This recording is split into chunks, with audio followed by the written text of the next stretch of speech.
One could argue that there has truly never been anything like Facebook. The undeniable king of social networks took the web by storm several years ago and has since become a household name. Almost everyone has a Facebook account, and about 3/4 of all US adults check it regularly. There is simply no other platform so consistently and universally used all around the globe. For many businesses and organizations, their Facebook presence has replaced their actual website, at least in importance, because more people are likely to interact and receive updates there. Is there a blackout in your city or an emergency in your local area? There's a good chance that the power company or news agencies will be posting updates on Facebook more quickly and consistently than on their own websites. Why? Because that's where everybody is.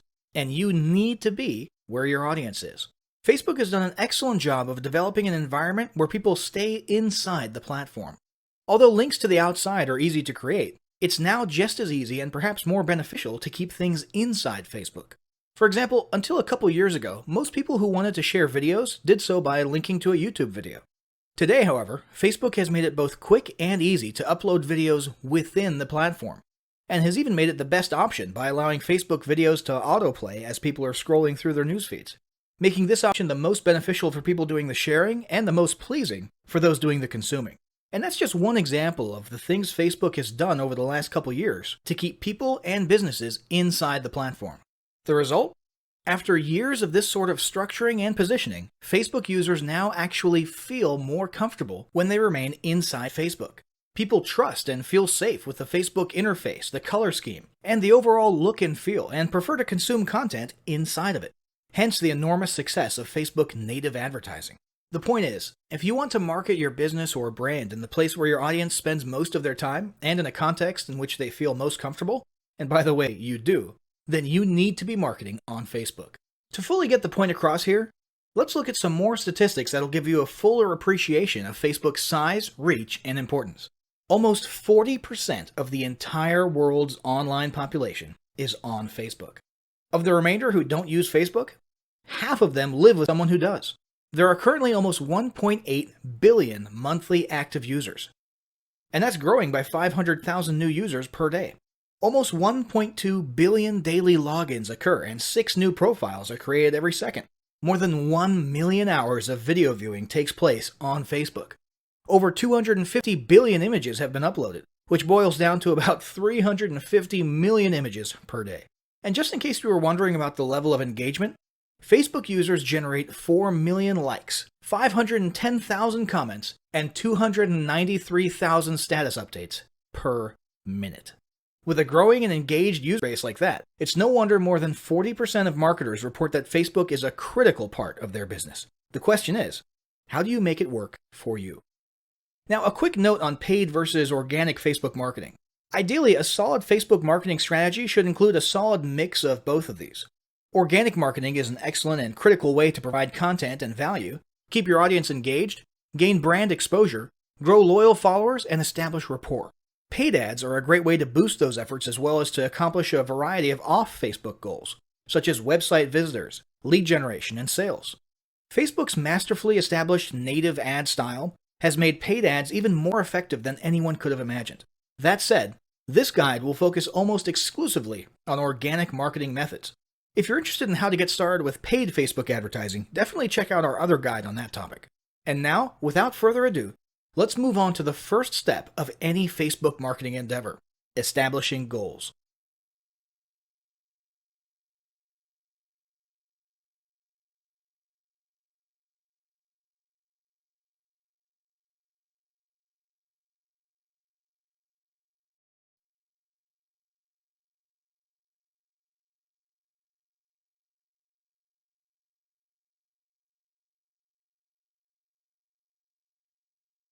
Establishing marketing goals is critical to the success of your Facebook marketing.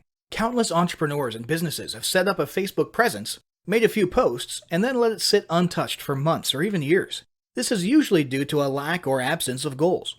So before you even begin establishing any sort of Facebook presence or strategy, you need to establish clear marketing goals.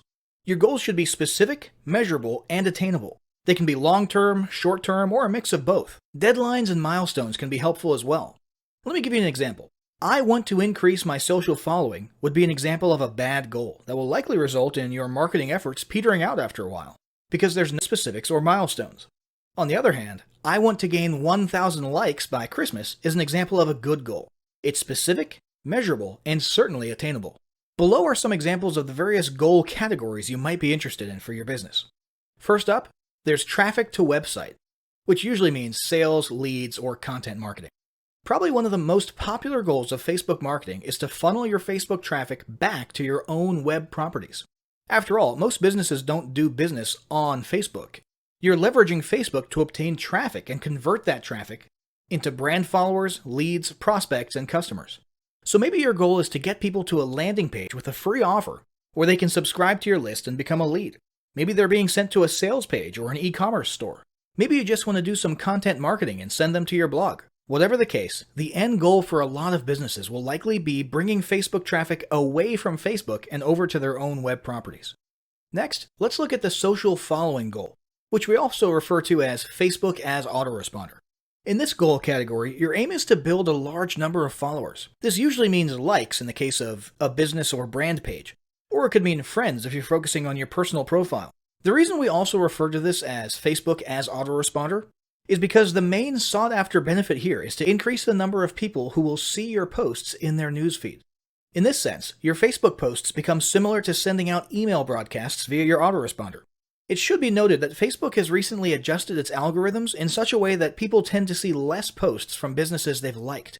This means a much smaller percentage of your followers will actually see your posts in their newsfeeds today than did in the past. Still, if you grow a large enough community, this can still be very beneficial, and if your content is engaging enough to get a lot of traction in the form of likes, comments, and shares, you can significantly increase the range of your organic reach into people's newsfeeds. Next, there's passive presence. Some businesses might have purely passive goals. Simply being present and discoverable inside of Facebook is a benefit that has wider appeal and greater utility than you may think. In many cases, a company's Facebook presence might supersede or even totally replace what was once the role of a website. Your business's phone number, address, directions, hours of operation, mission statement, and so on can now all be found on a Facebook page. And depending on your audience, that might be where most people seek you out, rather than your website. The ease of posting announcements, updates, photos, and other content without relying on a web developer or having to use a web building platform also makes Facebook pages an attractive alternative to the traditional website model. This same approach can also be used for events, communities, and brands. Next, let's talk about brand awareness. Another goal that's less thought about might be spreading brand awareness and recognition. If you're just starting out, there's a good chance your brand might be in need of a jump start. If nobody's ever heard of you, a great way to increase recognition is to simply create and share unique, helpful, or entertaining content and get your name, logo, and overall brand identity in front of as many eyeballs as possible, as many times as possible. If this is your goal, you want to avoid being salesy in the beginning. Ensure you're focused almost entirely on posting helpful, relevant, or entertaining content. Next, there's expanding existing audiences. If you've already got an audience, your goal might be to make it bigger. This can be done via several social marketing methods. Sharing viral content, either curated or created yourself, can lead to a huge increase in your Facebook audience. Recently, a restaurant in Southern California released a 60-second video with shots of people enjoying their signature menu item, an enormous T-bone steak topped with melted cheese, and it went viral in one day. They had already garnered a respectable audience prior to the video, but after the video, their Facebook audience and engagement skyrocketed, and so did their foot traffic. Although creating your own viral content like that can be great, if you don't have the time or the means to do so, you can simply leverage existing content that's already proven itself to be viral by curating or resharing it with your own comments or angle added to it. Also, a few humorous images and memes can't hurt either. Other ways to expand existing audiences can include contests, sweepstakes, and gamification. Assuming your offers and prizes are compelling enough, incentivized sharing can be very effective. Just ensure your methods are permitted by Facebook's terms of service. After that, there's enhancing or repairing public relations. Do you want to set your company apart in the public eye? Do you want to associate your brand with feelings of goodwill and community involvement? Did you accidentally spill a ton of crude oil into the Gulf of Mexico and kill a bunch of fish? If any of these apply to you, then enhancing or repairing your public relations could certainly be a good Facebook marketing goal for your business. You can bet that when a certain major energy giant had an oil spill on its hands a few years ago and became public enemy number one, they went into PR repair overdrive. They were literally hated by almost everybody, and their business could easily have disappeared off the face of the earth. But instead, they handled it masterfully and began pouring millions, if not billions of dollars into massive PR campaigns to improve their image and highlight their commitment not only to fixing the mess, but to the environment in general. This PR campaign lasted years, was very effective, and you can bet they leveraged social media platforms like Facebook as well. But it doesn't take a humiliating public catastrophe to make PR enhancement a good idea. This is a goal that any business can engage in. Non-sales related campaigns can include photos or videos that foster positive values and goodwill, or even involvement in social movements or noble causes. A quick note about the social movements: be careful not to alienate half of your prospects. Although you may be super passionate about something and it may seem like it's worth putting your company out there in association with a certain cause, there's a good chance that a month later when you sit down to do your bookkeeping, you're going to regret it. So just be careful how you go about that. Here's some more ideas. Did your business recently donate to a charity? Build a school in a third world country? Serve food at a local pantry? These are all things to post about for the sake of PR. These don't necessarily need to be about things that your business participated in. They can be content about general things like a heartwarming video about helping the poor or caring for the elderly. Special holidays like Christmas, Thanksgiving, or Mother's Day also present opportunities to leverage emotions, foster goodwill, and enhance your PR. Finally, there's market research. A hugely beneficial goal of Facebook marketing is market research. If you're just starting your business or going down a new path, Facebook can be an excellent place to learn more about your audience and your market. This can be done in a structured way with things like surveys and questionnaires, or in a less structured way by simply engaging with your audience, commenting, asking questions, and so on. Also, lurking or conversing in Facebook groups related to your industry can teach you a ton about what your customers want and who they are. Beyond that, you can monitor your competitors' pages and groups to see what their customers like and what they're complaining about, so you can adjust your business accordingly. Creating your own group and engaging within it is another great way to get a constant stream of market data and audience data flowing into your business. Ultimately, your goal should be to come up with 1 or 2 ideal customer avatars that you can then base your marketing and product development on. All the goals you've learned about in this section require some sort of presence on Facebook. Your Facebook presence can take various forms, and that's what we'll discuss next.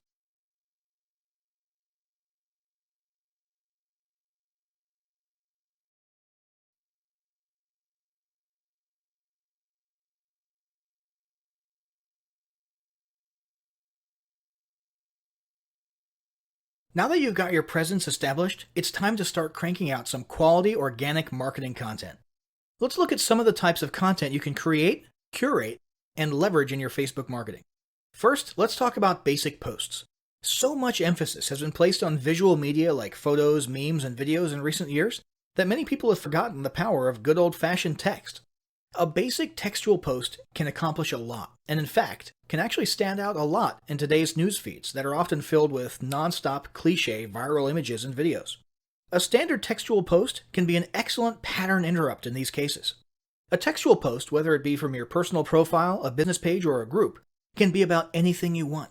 It might be a piece of content in and of itself, like an informative blog post. It could be a link back to some other content elsewhere, such as your blog or website or your YouTube channel.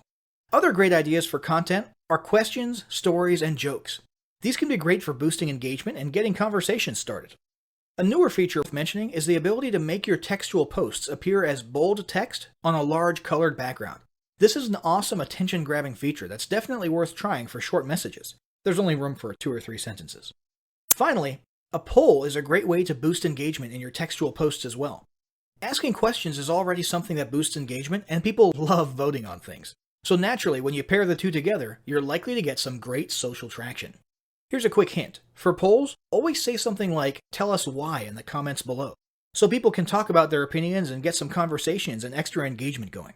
Next up, there's image posts and memes. It's been almost a decade, and we're still seeing images of Boromir from Lord of the Rings looking at us in our news feeds, and telling us about how one does not simply this, or one does not simply that. Why? Because it gets people's attention, gets your point across, and usually still results in a few likes, shares, or comments. Whether it's Sean Bean as Boromir saying one does not simply run Facebook ads without using a tracking pixel, or the Dos Equis guy sipping on a beer and saying, I don't usually try to lose 5 pounds in 1 week, but when I do, I use high-intensity interval training. The fact is, memes work in almost any niche. In fact, it's precisely their goofy and ironic application to unexpected niches that causes them to be so funny and get a rise out of people. So it's settled. If you can find a few minutes per week to make a funny meme for your niche, it's definitely worth your time. But it's not just about memes. Other types of images can be beneficial as well. If you're working an authority angle, try posting images of you on stage at events. If you're promoting a free report or a free digital offer, you can use an image of the e-cover itself or even a generic stock image that you can find on the cheap at Adobe Stock. Make sure the images are relevant to your offer and audience. So if you're targeting restaurant owners, a smiling business owner standing outside of their restaurant might work. If you're doing a weight loss product, a stock photo of a woman stretching or a man running might be the ticket. If you're selling physical products, use an image of the product itself or of a person using the product. And remember, these are organic posts, not paid ads. So you're not bound by some of Facebook's restrictions like the text-to-image space ratio, and so on. Although there still are some terms of service that apply to all content, so be sure you familiarize yourself with those. Next up, there's videos. The uncontested king of engaging content. This still hasn't changed.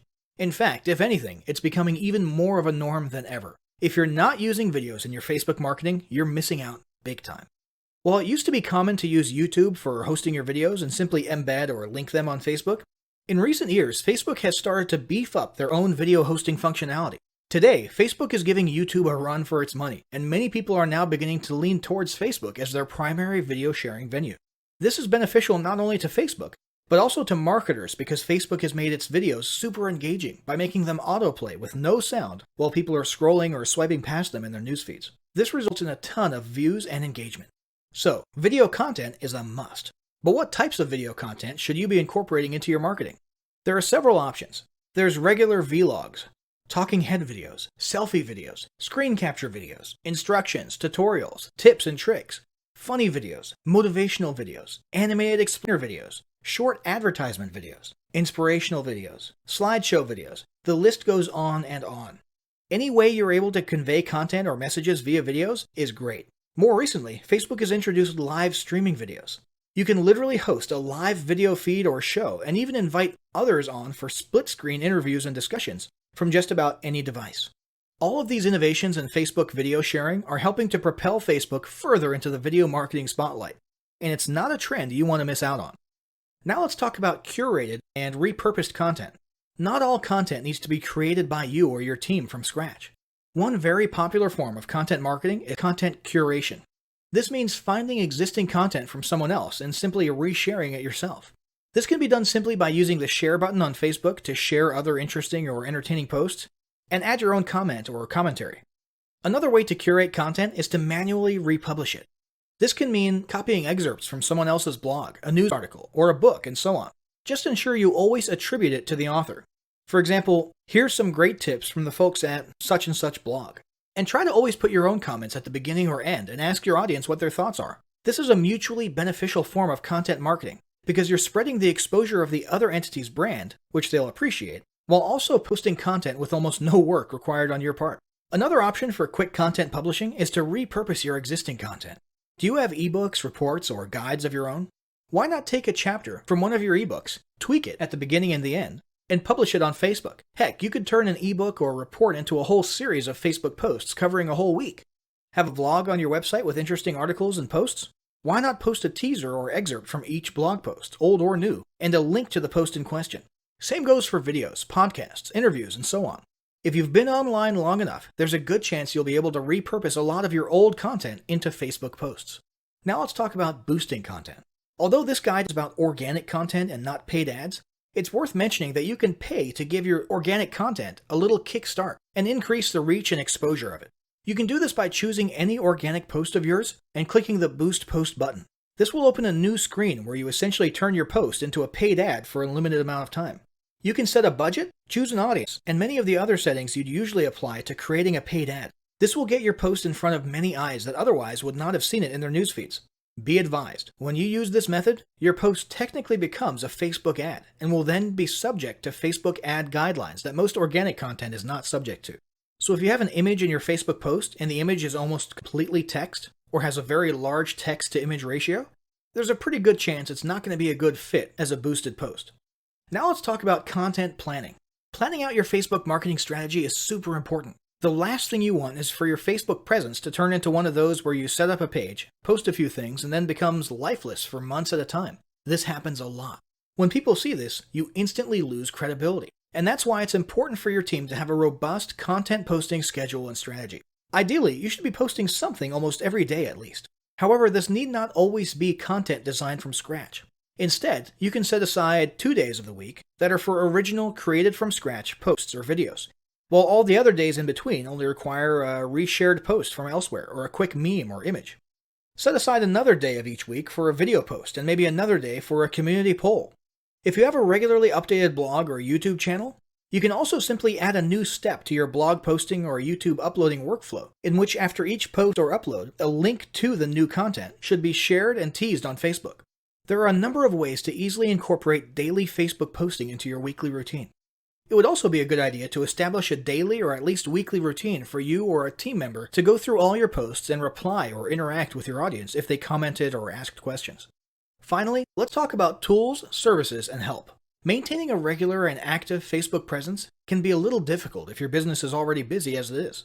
If it becomes too overwhelming, there are several options for lightening the load, or at least making it easier to manage. First off, there's tools like Hootsuite and OnlyWire that make social media posting, scheduling, and planning much easier. If you'd like to have your content created for you, there are a handful of paid third-party services out there that will literally create and post content for you on a daily basis.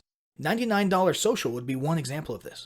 You'd simply fill out a profile of what type of content you want and what industry or niche you're in, and let them take care of the rest. Finally, it might be worth it to hire a new team member specifically to handle your social media marketing, or delegate the responsibility to an existing team member who has time available to do it. This individual would be in charge of posting, commenting, replying, moderating, and so on. So, Facebook marketing is clearly an incredibly valuable and arguably critical part of any online business today. As you've learned in this guide, it can be a lot easier to establish a Facebook marketing strategy and routine than you may have previously thought. But none of it will count for anything if you don't start applying what you've learned right away. To that end, start implementing the steps of the following battle plan today. Step 1. Establish your marketing goals. Step 2. Determine what type of presence best fits your goals and create it right away. Step 3. Draft up a plan with your team for daily content posting and delegate the responsibility to one person. Alternatively, if you're a lone wolf, consider using the above-mentioned tools or services to lighten the load.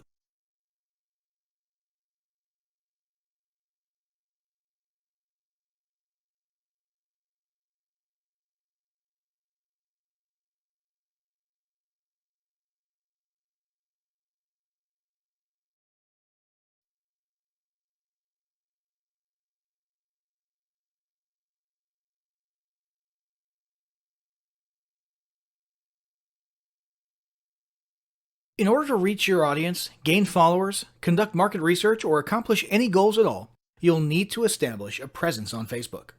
What sort of presence you create will depend largely on what you hope to accomplish. But the most common first step is usually to create a page, often called fan pages. There are several types of pages to create. These include local business or place, company, organization, or institution, brand or product, artist, band, or public figure, entertainment, and cause or community. Pages are different from profiles for a few important reasons. Your profile is traditionally meant for connecting with friends and family and not for business. Your page, on the other hand, is geared towards raising brand awareness or promoting your business or cause.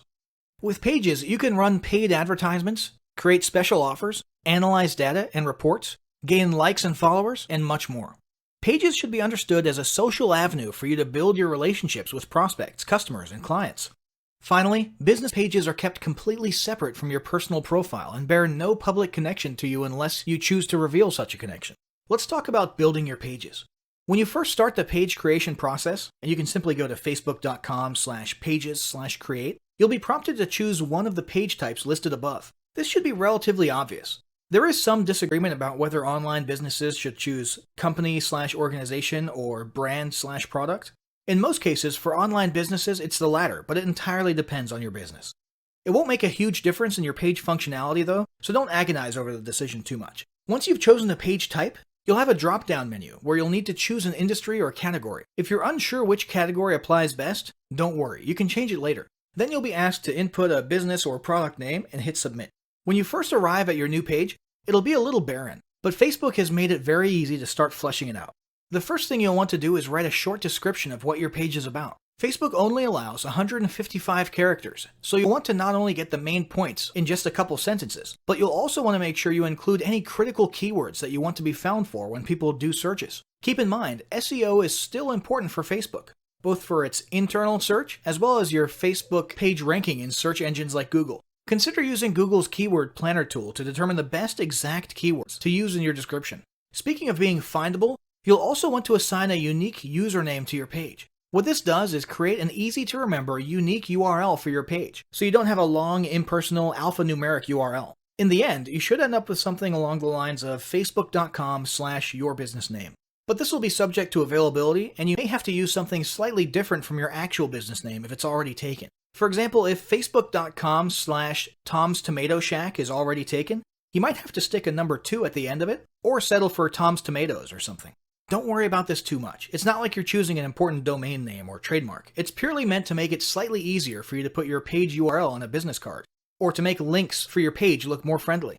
Next, you'll want to add your website.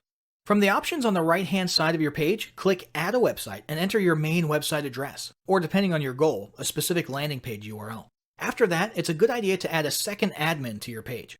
Even if you're the sole owner and employee of your business, you should still do it. This way, if your page or profile gets hacked, and that does happen, or if you get locked out of your profile for any reason at all, you'll at least have someone else who can try to access the page and do what needs to be done. This is a security precaution, so it doesn't matter who it is, and they don't literally need to ever be an actual admin. Heck, this could be your grandma if you want.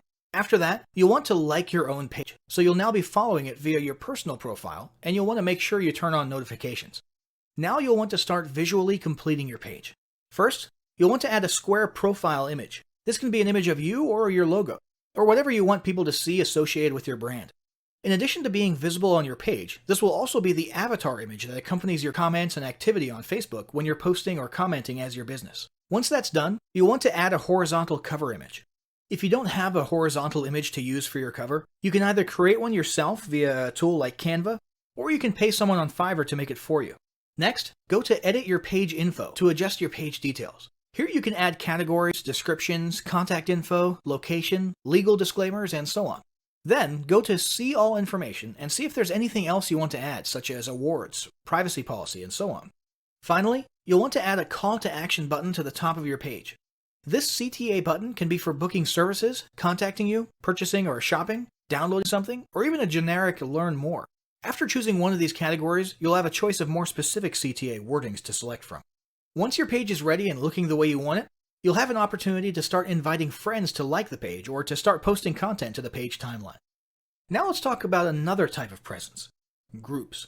One option for establishing a presence on Facebook is to create a group. A Facebook group can be either public or private. These groups can be an excellent way to interact with your audience, share content, encourage them to interact with each other, and even start building a tribe mentality among your followers. Although groups can eventually take on a life of their own once you've got enough members in there, conversing, posting, and answering and asking questions, early on it'll be important for you to have a content posting routine to keep things fresh and moving. It may also be a good idea to appoint a moderator/admin to handle things on the inside. Be prepared. Groups can easily turn into a second customer support channel, and can also be a place where people think it's okay to dump their complaints or criticisms of your brand. Be sure to keep an eye on things in there. Try to foster a positive vibes environment, and have yourself or moderators on hand to delete or censor any comments that might harm your brand, and make it clear to members whether or not it's okay to handle customer service issues inside the group. And for the record, it's totally up to you, and in fact, handling customer service in groups publicly is becoming a bit of a trend lately. There's plenty of pros and cons to that, we're not going to get into it here. If you choose to make your group a no customer support zone, just ensure you get that message across kindly and gently, and use patience when reminding individual members about it. Remember, your whole tribe can see you here, and they will judge you on how you treat members. Let's talk about creating a group. To create a group, go to your Groups page and click the green Create Group button. You'll first need to name your group. This can be your business name or a spin-off of your business name. For example, if your group is centered around providing special training or advice on using a product, you might call it Your Product Name plus the word Masters, Experts, or Ninjas at the end of it. Each group needs to start out with at least one member, so you can either add several members right there from the beginning, or you can just add yourself for the time being and move on. The final selection is your group's privacy status: closed, public, or secret. Secret means it's not even searchable or discoverable. You can change this setting later, so don't worry about it too much right now. After you hit submit, you'll need to choose an icon for your group. Just pick whatever seems most relevant. Once your group is created, you can start fleshing it out by adding a cover photo and description. The same guidance for business page descriptions above applies here more or less. Keep it short, clear, and include important keywords. As for the cover photo, make it horizontal and consider using Canva to create your image or hiring someone on Fiverr to make a nice image. Finally, there's the personal profile. It's true that Facebook has terms that prohibit using your personal profile for explicit business purposes. However, that does not prevent you from leveraging your personal profile in exactly the way social profiles were meant to be used: networking. Make it clear what it is you do and what services you provide. Make yourself findable via search. Join relevant groups. Contribute to discussions. Introduce yourself and rub elbows as much as possible. In this sense, your personal profile can be an incredible resource for marketing and potentially even more powerful than your business page. So, once you've established the sort of presence you've determined you need, you'll want to start posting content. After all, that's what this whole endeavor has been about, and it's what we'll cover in the next chapter.